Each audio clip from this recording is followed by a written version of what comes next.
ભરૂચમાં ગૌરી વ્રતની ઉજવણી પૂર્વે બજારોમાં પૂજાપાની તૈયારી, ટોપલીઓનું ઠેર ઠેર વેચાણ થઈ રહ્યું છે। આવતીકાલથી કુંવારિકાઓના પ્રિય ગૌરી વ્રતનો પ્રારંભ થઈ રહ્યો છે। કિશોરીઓ 5 દિવસ સુધી ઉપવાસ કરી શિવ પાર્વતીની પૂજા કરશે, જે માટેનો ઉત્સાહ કુંવારિકાઓમાં જોવા મળી રહ્યો છે।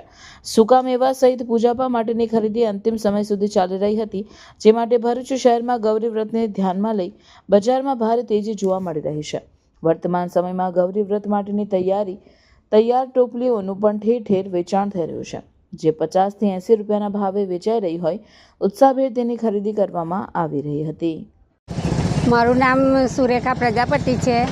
હું વર્ષોથી આ ગૌરવને એ કરું છું। આ ગૌરી વ્રત અષાઢ સુદ તેરસથી શરૂ થાય છે, જેમાં નાની છોકરીઓ 7 વર્ષથી માંડીને 14 વર્ષની સુધી છોકરીઓ આ વ્રત કરી શકે છે। તેમાં મીઠા વગરનું બધું ખાઈ શકે છે। ફળ ફરાળી ખાય છે, પછી ફ્રૂટ ખાય છે, પછી ફરાળી બધી આઈટમો ખાઈ શકે છે। તે વખતે આ ગૌરી વ્રત અમે તૈયાર આપીએ છીએ ને એને શરૂઆતમાં અમે ઘરે જ વર્ષોથી વાવીએ છીએ અને અમારા ઘરે કોઈ છોકરી નથી, એટલે અમે વાવીને બધાને વેચીએ છીએ। તે વખતે આ વ્રત નાની છોકરીઓ કરી શકે છે ને એનું ફળ શિવ પાર્વતીની પૂજા કરવામાં આવે છે। આનાથી કેટલા રૂપિયાની હોય છે? આ 50થી શરૂ થાય છે, તો 60, 70, 80 જેવું પછી આપી દઈએ છીએ છોકરીઓને।